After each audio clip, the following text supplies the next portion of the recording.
यज्ञ करने वालों के लोग दूसरे हैं, तपस्वियों के लोग दूसरे हैं तथा इंद्रिय संयम और मनोनिग्रह करने वाले लोगों के लोग दूसरे ही हैं।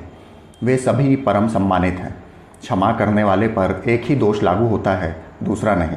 वह यह कि क्षमाशील पुरुष को लोग शक्तिहीन मान बैठते हैं, किंतु इसे दोष नहीं मानना चाहिए, क्योंकि बुद्धिमानों का बल क्षमा ही है।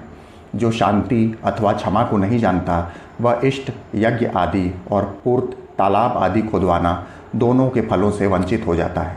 क्रोधी मनुष्य जो जप, होम और पूजन करता है, वह सब फूटे हुए घड़ों से जल की भांति नष्ट हो जाता है। जो पुरुष प्रातः काल उठकर प्रतिदिन इस पुण्यमय दमाध्याय का पाठ करता है, वह धर्म की नौका पर आरूढ़ होकर सारी कठिनाइयों को पार कर जाता है। जो द्विज सदा ही इस पुण्यप्रद दमाध्याय को दूसरों को सुनाता है, वह ब्रह्मलोक को प्राप्त होता है तथा वहाँ से कभी नहीं गिरता।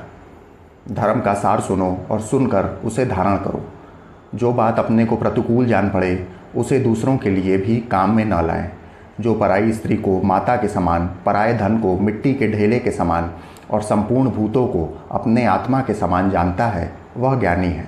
जिसकी रसोई बलि वैश्वदेव के लिए और जीवन परोपकार के लिए है, वही विद्वान है। जैसे धातुओं में सुवर्ण उत्तम है, वैसे ही परोपकार सबसे श्रेष्ठ धर्म है, वही सर्वस्व है। संपूर्ण प्राणियों के हित का ध्यान रखने वाला पुरुष अमृतत्व को प्राप्त करता है। पुलत्स्य जी कहते हैं, इस प्रकार ऋषियों ने शुनशक के सामने धर्म के सार तत्व का प्रतिपादन करके उसके साथ वहाँ से दूसरे वन में प्रवेश किया। वहाँ भी उन्हें एक बहुत बड़ा विस्तृत जलाशय दिखाई दिया, जो पद्म और उत्पलों से आच्छादित था। उस सरोवर में उतरकर उन्होंने मृणाल उखाड़े और उन्हें ढेर के ढेर किनारे पर रखकर जल से संपन्न होने वाली पुण्य क्रिया, संध्या तर्पण आदि करने लगे। तत्पश्चात जब वे जल से बाहर निकले तो उन मृणालों को न देखकर परस्पर इस प्रकार कहने लगे। ऋषि बोले, हम सब लोग क्षुधा से कष्ट पा रहे हैं, ऐसी दशा में किस पापी और क्रूर ने मृणालों को चुरा लिया। जब इस तरह कुछ पता न लगा, तब सबसे पहले कश्यप जी बोले, जिसने मृणाल की चोरी की हो, उसे सर्वत्र सब कुछ चुराने का, थाती रखी हुई वस्तु पर जी ललचाने का और झूठी गवाही देने का पाप लगे। वह दंभपूर्वक धर्म का आचरण और राजा का सेवन करने, मद्य और मांस का सेवन करने, सदा झूठ बोलने, सूद से जीविका चलाने तथा रुपया लेकर लड़की बेचने का पाप का भागी हो।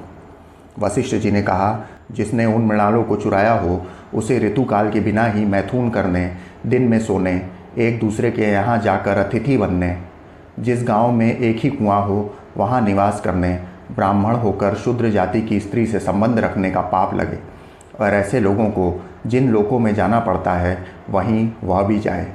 भारद्वाज बोले, जिसने मृणाल चुराए हों, वह सबके प्रति क्रूर, धन के अभिमानी, सबसे डाह रखने वाले, चुगलखोर और रस बेचने वाले की गति प्राप्त करें। गौतम ने कहा, जिसने मृणालों की चोरी की हो, वह सदा शुद्र का अन्न खाने वाले, परिस्त्रीगामी और घर में दूसरों को न देकर अकेले मिष्ठान्न भोजन करने वाले के समान पाप का भागी हो।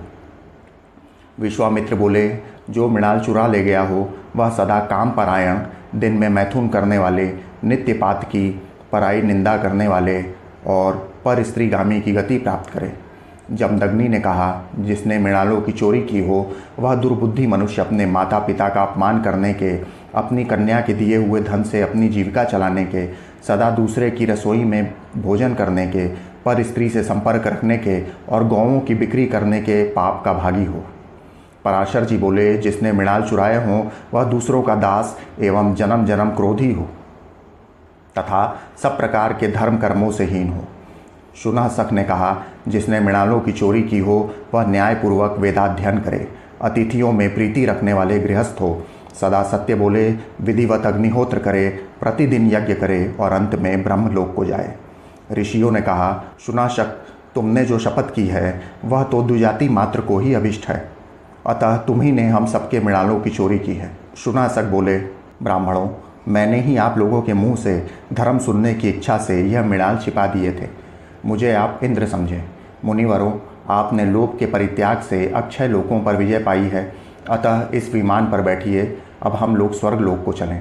तब महर्षियों ने इंद्र को पहचान कर उनसे इस प्रकार कहा, देवराज, जो मनुष्य यहाँ आकर मध्यम पुष्कर में स्नान करे और 3 रात तक यहाँ उपवास पूर्वक निवास करे, उसे अक्षय फल की प्राप्ति होती है।